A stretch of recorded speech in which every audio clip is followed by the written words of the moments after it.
welcome viewers and students. Today we are going to do paper 024849 of our series. आज हम हमारे प्रश्न पत्रों की श्रृंखला के प्रश्न पत्र संख्या 49 का विश्लेषण करने जा रहे हैं, जो आपकी स्क्रीन्स पर आपके सामने है। पेपर 49, पहला सवाल अब फिल इन द ब्लैंक्स का सवाल है। The interviewees were slowly becoming impatient. Interviewees जो इंटरव्यू देने आए हैं, साक्षात्कार में हिस्सा लेने वाले लोग, वो अधीर हो रहे थे, इम्पेशेंट हो रहे थे, एज चूंकि they were left to dash in the waiting room for hours.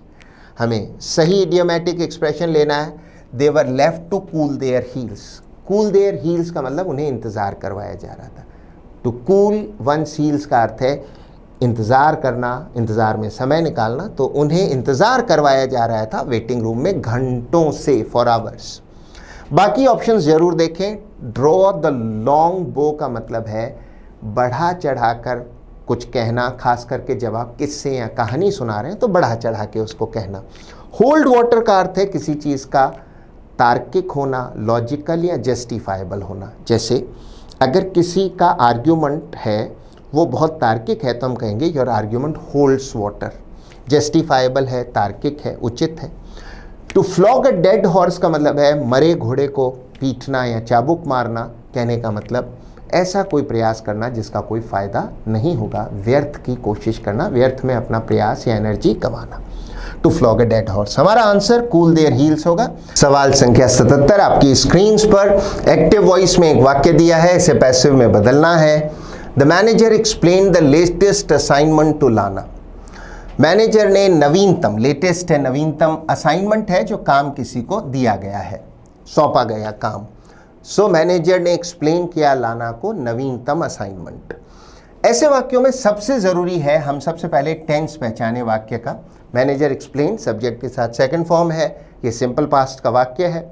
जब हम इसे पैसिव वॉइस में लिखेंगे तो हमारी हेल्पिंग वर्ब ज़रूरत के मुताबिक वॉज या वर होगी और फिर थर्ड फॉर्म आएगी।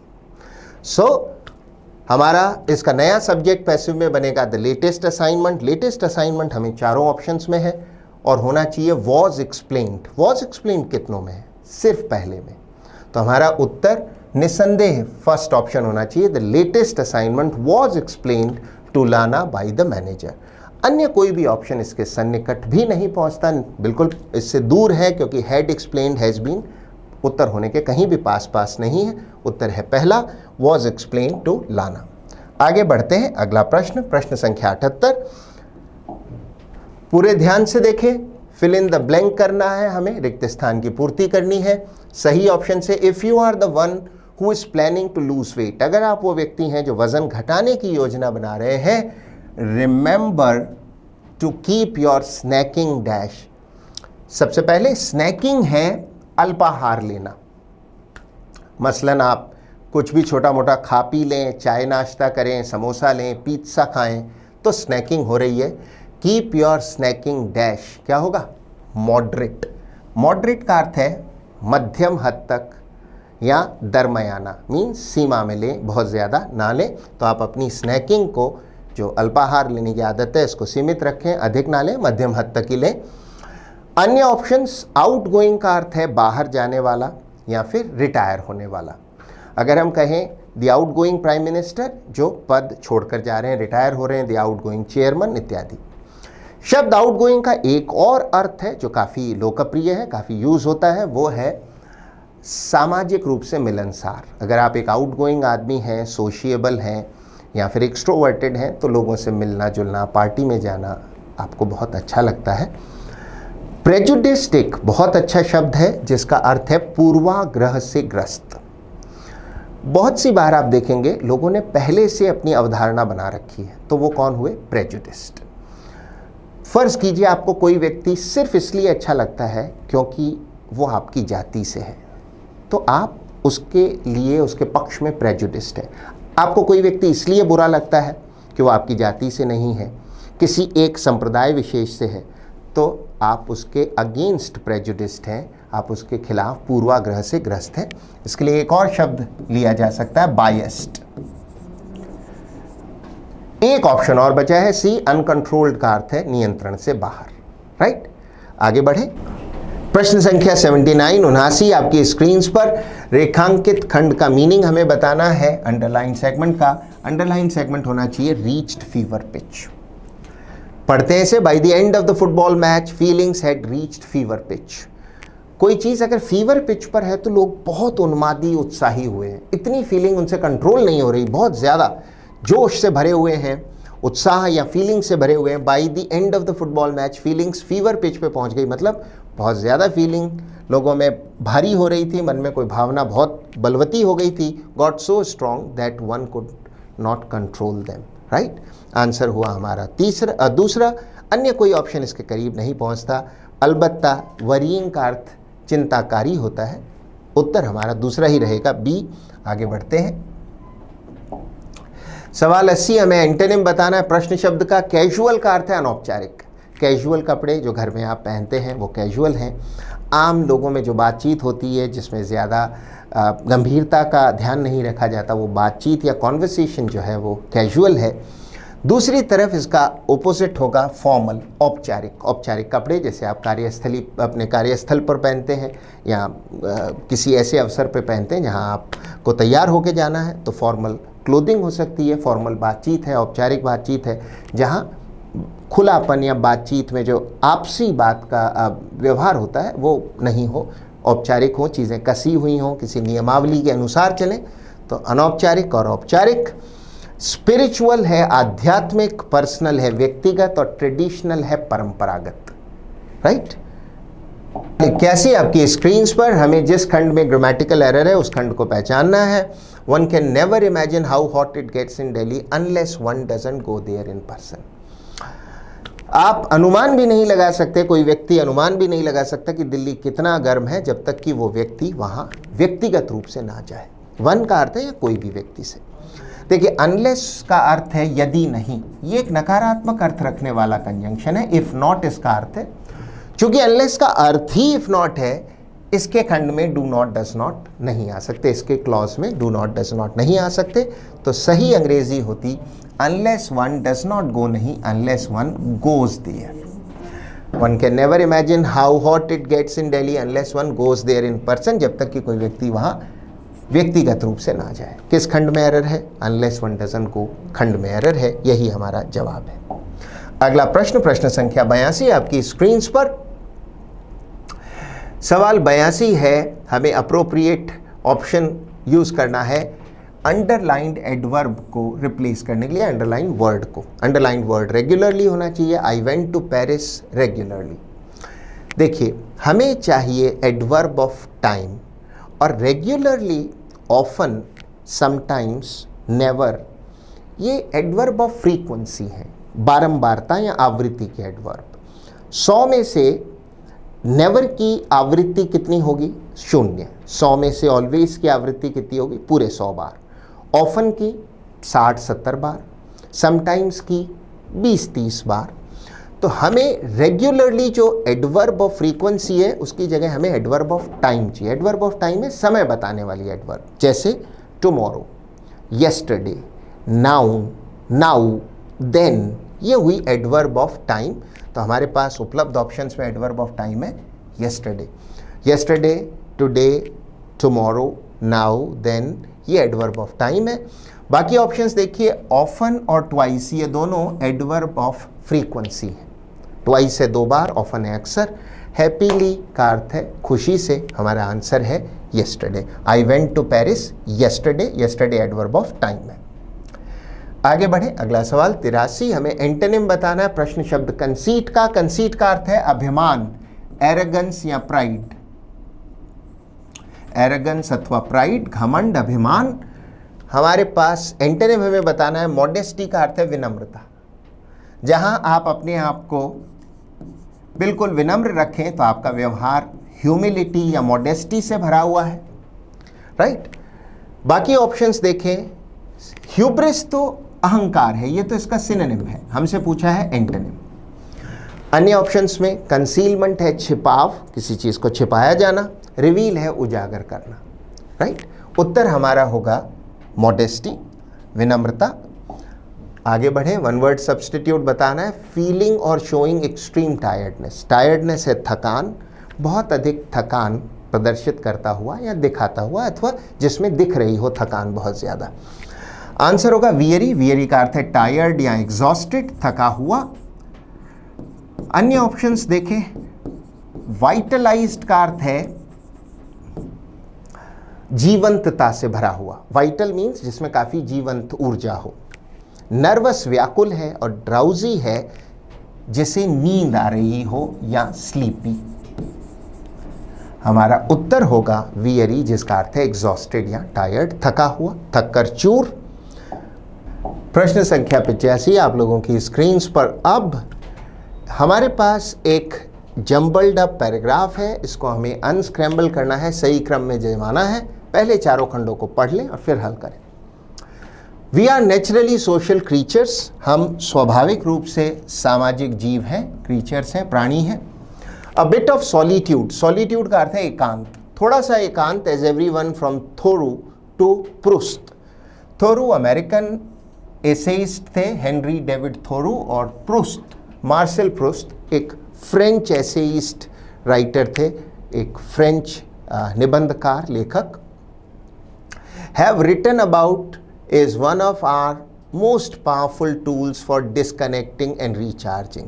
वो हमारा सबसे इम्पॉर्टेंट टूल है, किसका? डिस्कनेक्ट होने का, रिचार्ज, भीड़ से, दुनिया से अलग होकर खुद को रिचार्ज करना।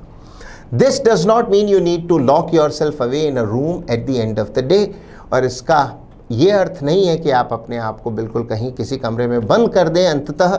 However all that time with people takes its toll, लेकिन लोगों के साथ बिताया गया सारा समय, टेक्स इट्स टोल का मतलब है हानि पहुंचाना। कोई चीज़ आपको हानि पहुंचाए, आपसे भारी कीमत वसूले, तो टेक्स इट्स टोल।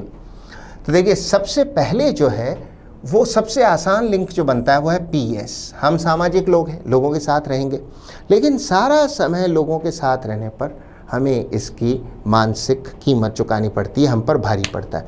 P के बाद S हो। देखिए कितने ऑप्शन हैं जिनमें P के बाद S है? सिर्फ एक ही ऑप्शन है, PS। उसके अलावा क्या QR में लिंक है? A bit of solitude is required for disconnecting and recharging. This does not mean to lock yourself away. QR भी एक बहुत अच्छा लिंक है। अब इस तरह से पढ़ लें इसको इस क्रम में। हम लोग सामाजिक प्राणी हैं, we are social creatures. However इस लोगों के साथ इतना वक्त बिताने पर हमें एक मानसिक एक कीमत चुकानी पड़ती है, हम पर इसका बड़ा भार पड़ता है। उसके बाद Q, थोड़ा सा एकांत, जिसको हर किसी ने जिसके बारे में बात की है, लिखा है, चाहे वो हेनरी डेविड थोरू हों अमेरिका के, या मार्सेल प्रूस्त हों फ्रांस के, उन्होंने इसके बारे में लिखा है। ये सबसे पावरफुल टूल्स में से एक है, भीड़ से अलग होकर खुद को रिचार्ज करने का। हालांकि इसका मतलब ये नहीं कि आप अंततः खुद को किसी कमरे में बंद कर लें। हमारा कौन सा आंसर हुआ? PS और QR, चौथा ऑप्शन। आगे बढ़े। 86 आपकी स्क्रीन्स पर हमें दिए हुए पैसिव वॉइस के वाक्य को एक्टिव वॉइस में बदलना है। Her phone can't be switched off my father. Her phone का मतलब यहाँ फादर का खुद का फोन नहीं है, किसी और का फोन होगा। मान लीजिए मदर का फोन, ग्रैंड मदर का phone. Can't be switched of passive voice है, हमें इसे एक्टिव में बदलना होगा। फर्स्ट फॉर्म आएगी कांट के साथ एक्टिव में, तो वो ऑप्शन सही होगा जिसमें कांट स्विच ऑफ हो। कितने ऑप्शन है जिनमें कांट स्विच ऑफ है? सिर्फ चौथा है, my father can't switch of her phone. पहले में क्या कमी है? यहाँ कांट स्विच्ड होने से ये गलत हो गया, कांट स्विच ऑफ। अगला प्रश्न, सवाल संख्या 87 आपकी स्क्रीन्स पर एक वाक्य है जो इनडायरेक्ट फॉर्म में दिया है, हमें इसे डायरेक्ट स्पीच में बदलना है। Shyam asked me how I had persuaded his sister. सबसे पहले ऐसे वाक्यों में हमें देखना चाहिए रिपोर्टिंग वर्ब को। आस्क्ड पास्ट टेंस में है, इसका अर्थ है जो डायरेक्ट स्पीच में कथन होगा उसका टेंस बदला गया होगा। How I had persuaded past perfect tense है, इसका अर्थ है कि जो मूल डायरेक्ट स्पीच का वाक्य होगा, कथन होगा, वो सिंपल पास्ट में होना चाहिए, सब्जेक्ट के साथ सेकंड फॉर्म, और प्रश्नवाचक हो तो डिड के साथ फर्स्ट फॉर्म। अब कौन सा ऑप्शन सही है? देखिए, श्याम आस्क्ड मी पहले 3 में है, चौथा सिरे से गलत है क्योंकि यहाँ रिपोर्टिंग वर्ब आस्क्स प्रेजेंट हो जाती है। Asked me quote, simple past में हमें चाहिए how did you persuade my sister. How did you, कौन सा ऑप्शन है? या तो B या C, लेकिन B ने डिड के साथ सेकंड फॉर्म ले ली है, जबकि फॉर्म होनी चाहिए first. How did you persuade my sister शाम आस्क्ड मी, उत्तर होगा तीसरा। अगला सवाल, आगे बढ़ते हैं। सवाल संख्या 88 आपकी स्क्रीन पर। अब हमें एंटोनिम या विलोम शब्द बताना है। किस शब्द का? शब्द फर्टाइल का विलोम शब्द बताना है उपलब्ध शब्दों में जो इस वाक्य में है। The teacher asked, quote, wheat is grown in which kind of land? Rich, wet, barren or fecund? किस तरह की जमीन पर on which kind of land can you grow wheat? तो हमारा शब्द है फर्टाइल, हमें इसका विलोम शब्द बताना है। फर्टाइल है उपजाऊ, फीकंड भी उपजाऊ, लेकिन ये तो हुआ सिनोनिम, हमें तो बताना है एंटोनिम। आंसर होगा बैरन, बंजर। फर्टाइल या फीकंड उपजाऊ है और बैरन है बंजर, हमारा यही उत्तर होगा। अन्य ऑप्शंस अवश्य देखें। शब्द फीकंड का अर्थ है उपजाऊ, रिच आप जानते हैं, वेट है गीला। राइट, आगे बढ़े। सवाल संख्या 89 आपकी स्क्रीन पर। Select the most appropriate antonym of the word mobile from the given sentence. हमें मोबाइल का वो शब्द बताना है इस नीचे वाले वाक्य में से जो मोबाइल का विलोम शब्द हो, उसका ऑपोजिट हो। The strange TV reporter is standing over there covers all the funny and interesting things happening inside the town. अब मोबाइल है चलता फिरता, कहीं गमन करता हुआ, आता जाता हुआ, उल्टा होगा स्टैंडिंग। स्टैंडिंग देयर जो वहाँ खड़ा था, चल फिर नहीं रहा था। बाकी ऑप्शंस इंटरेस्टिंग दिलचस्प है, रुचिकर है, इनसाइड आप जानते हैं अंदर, और स्ट्रेंज है अजीब। अगला प्रश्न, प्रश्न संख्या 90, हमें अप्रोप्रिएट सिनोनिम बताना है दिए हुए शब्द का। एग्जल्टेशन या एग्जॉल्टेशन। देखिए, एग्जॉल्टेशन हो अथवा इसका एक और सिनोनिम एग्जल्टेशन है, बहुत खुशी या उल्लास की स्थिति, परम आनंद की स्थिति। एग्जॉल्टेशन या एग्जल्टेशन, आंसर होगा एक्सटेसी, परम आनंद, ब्लिस। अब डिजेक्शन इसका एंटोनिम है, विलोम शब्द है निराशा, डिसअपॉइंटमेंट। सेटिस्फैक्शन संतुष्टि आप जानते हैं। एलैबोरेशन है विस्तार, किसी चीज़ को बड़ा करके बताएं तो एलैबोरेट करते हैं। उत्तर हमारा एक्स। संख्या 91 में एक बार फिर से रीअरेंजमेंट ऑफ सेंटेंसेस का वाक्य आपकी स्क्रीन पर। चारों खंडों को जैसे दिया है वैसे पढ़ें। Main source of water for Wular lake is river Jhelum. Wular lake is also said to be a remnant. Remnant है अवशेष, बचा हुआ कोई अवशेष of Sitasar lake that existed in ancient times. This lake also has an island or has a small island, island है द्वीप, in its center called Zenalenk. This island was constructed by King Zainal Abidin. इसमें बहुत अच्छा link है। देखिए, एक तो PR, this lake कौन सी? वुलर लेक। एक है RS, this island was constructed. So P के बाद R हो और R के बाद S, हमारा ऐसा कौन सा सेगमेंट है? देखिए D, पढ़ के देखिए। Main source of water for Wular lake is river Jhelum, उसके बाद R, इसके बीच में एक आइलैंड है, it has a small island called Zainalank. This island was constructed by king Zainul Abidin. और Q एक और बात ला रहा है कि वैसे इस लेक को हम सीतासर लेक जो एंशिएंट टाइम्स में पुराने समय में थी उसका भी अवशेष माना जाता है। हमारा उत्तर हुआ चौथा। राइट, आगे बढ़ते हैं। सवाल 92 हमें सिनोनिम बताना है दिए हुए शब्द का। ट्रांजिएंट का अर्थ होता है जो चीज़ लंबी ना चले, क्षणिक हो, अल्पकालिक हो, जैसे transient happiness, transient days, transient life, क्षणिक जो ज़्यादा लंबा ना चले। टेम्पररी, फ्लीटिंग, ये इसका एक और सिनोनिम हो सकता है। क्षणिक जो लंबे समय तक ना टिके, अल्पकालिक हो। अन्य ऑप्शंस में देखिए, ट्रांसफॉर्म है बदलना, तब्दील करना। ट्रांसमिट है संप्रेषित करना, कोई सिग्नल, कोई मैसेज भेजना। ट्रैप जाल होता है, आप जानते हैं। सवाल संख्या 93 आपकी स्क्रीन पर हमें एंटोनिम बताना है अंडरलाइंड वर्ड का। इसमें अंडरलाइंड वर्ड होना चाहिए precise. The number of test conducted dropped further. Test और कम हो गए on Saturday with a total of 67,624 test, of which जिनमें से 20% were the less precise. Precise है सटीक। 20% कम सटीक टेस्ट थे जिन्हें कहा जाता है रैपिड एंटीजन टेस्ट। आपको अनुमान लगा होगा कोविड के समय में दो प्रमुख टेस्ट्स होते थे कोविड का पता लगाने के लिए। एक जो ज़्यादा सटीक वाला होता था RT-PCR और दूसरा होता था rapid antigen test. Rapid antigen उतना सटीक नहीं होता था जितना RT-PCR होता था। अब हमारे पास प्रिसाइज का अर्थ है सटीक, इसका हमें एंटोनिम मीन्स विलोम शब्द बताना है। रफ का अर्थ होता है जो चीज़ सटीक नहीं है, इनएग्जैक्ट है। हमारा उत्तर कौन सा होगा? तीसरा, रफ। कॉम्प्लिकेटेड जटिल है, इनएविटेबल अटल है जो होकर रहेगा, अनअवॉइडेबल। एडिक्वेट है सफिशिएंट या पर्याप्त।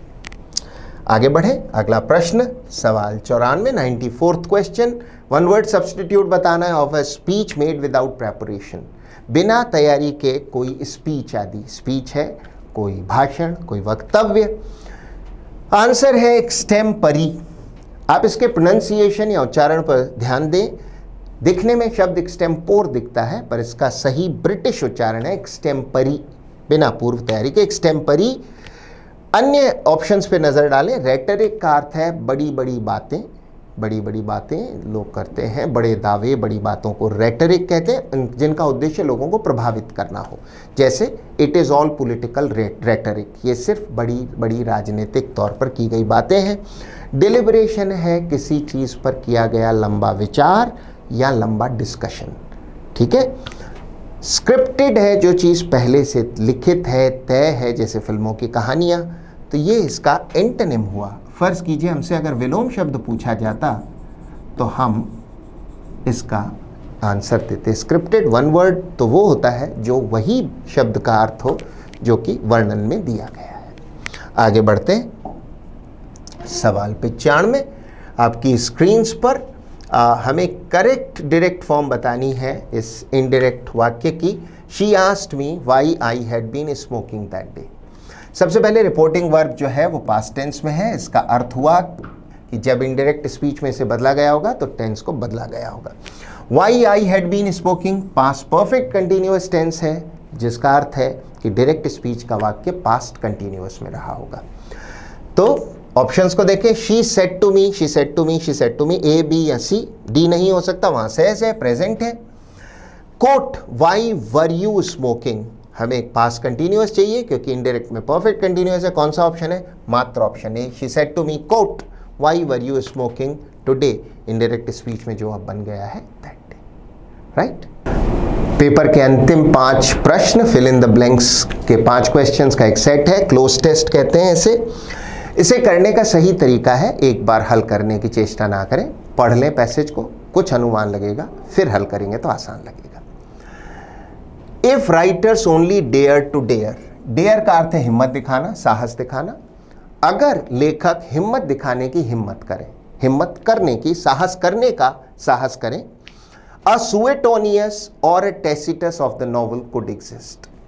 सुएटोनियस और टैसिटस दोनों इतिहासकार थे पुराने ग्रीस में, एंशिएंट ग्रीस में, जिनमें सुएटोनियस ने तो हिस्ट्री लिखी थी सारे 12 सीजर किंग्स की, जूलियस सीजर से डोमिशियन तक।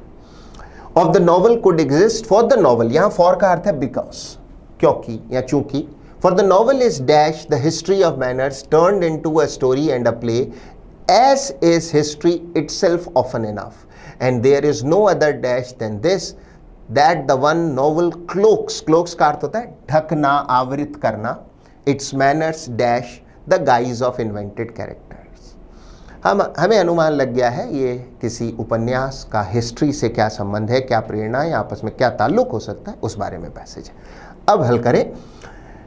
If writers only dare to dare, अगर लेखकों में साहस करने का साहस हो, A Suetonius or a Tacitus of the novel could exist। Suetonius या Tacitus का जो नॉवल है वो संभव हो सकता है, जैसा वो चाहते थे वैसा उपन्यास बन सकता हो। For the novel is dash the history of manners। Novel is essentially, essentially means मूलतः, basically। मूलतः जो है नॉवल क्या है? हिस्ट्री ऑफ मैनर्स है, तौर तरीकों का इतिहास। अन्य ऑप्शंस देखें। ऑप्शनली है वैकल्पिक तौर पर, नीडलेसली और अननेसेसरीली दोनों का अर्थ है अनावश्यक रूप से। So for the novel is essentially the history of manners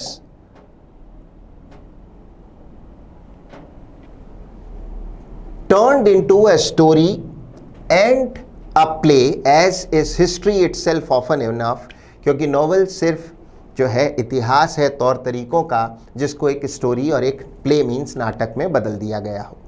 and there is no other dash than this, there is no other difference, इनमें कोई और फर्क नहीं है. ऑप्शन ए होना चाहिए.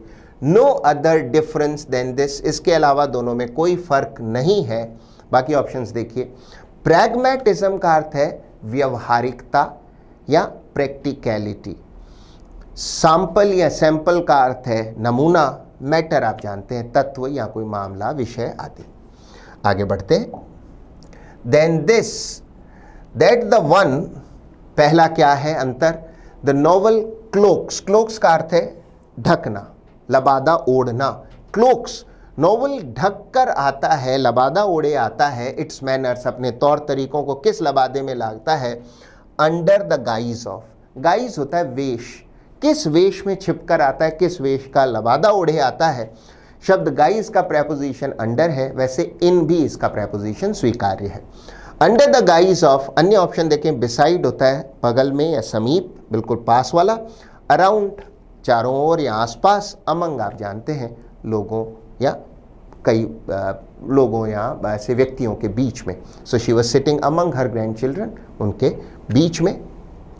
आगे बढ़े. Under the guys of invented characters. Invented का अर्थ यहाँ आविष्कृत नहीं है, जो किसी लेखक ने गढ़े हों, जो काल्पनिक हो. Invented characters. While the other, दूसरा जो है history dash names and addresses. History provides, history देती है नाम और पते, नाम पते देती है. राइट. अन्य ऑप्शन देखें. निगेट का अर्थ है शून्यत करना. हम कोई टेस्ट कंडक्ट कराते हैं किसी संभावना को निगेट करने के लिए. शून्यत करना, रिमूव हटाना है आप जानते हैं. और स्ट्रेंगुलेट है गला दबाना, स्ट्रेंगल करना, गला दबाना. आगे बढ़े. ओनली द नॉवल, फर्क सिर्फ क्या है, जो नॉवल है उपन्यास है dash much deeper than history. Probes, probe शब्द का अर्थ है, प्रोब शब्द का अर्थ है किसी चीज की जांच करना, अनुसंधान करना. द नॉवल प्रोब्स, अनुसंधान करता है, जांच करता है, पड़ताल करता है. Much deeper than history, history से ज्यादा गहराई में जाकर पड़ताल करता है, जांच करता है. अन्य ऑप्शंस देखें. बार्गेन, सौदा या सौदा करना आप जानते हैं. लिसन, सुनना है. इम्बाइब एक इंपॉर्टेंट शब्द है. शाब्दिक रूप से इम्बाइब का अर्थ है किसी चीज को एब्जॉर्ब करना या आत्मसात करना. आपने कोई सीख प्राप्त की और उसे जीवन में अपनाया, so you have imbibed some learning. वैसे इम्बाइब का एक और अर्थ होता है शराब पीना. राइट. और काफ़ी बड़ी मात्रा में अक्सर शराब पीने पर यूज़ करते ही इम्बाइब्स. राइट. सो ये था आपका एनालिसिस पेपर 49 का. I hope you learn something from it. इसे रिवाइज करें, इसकी वोकैबुलरी को लिखें, याद करें और अपने वाक्यों में यूज़ करें. So keep learning, keep trying. All the very best. Thank you and bye bye.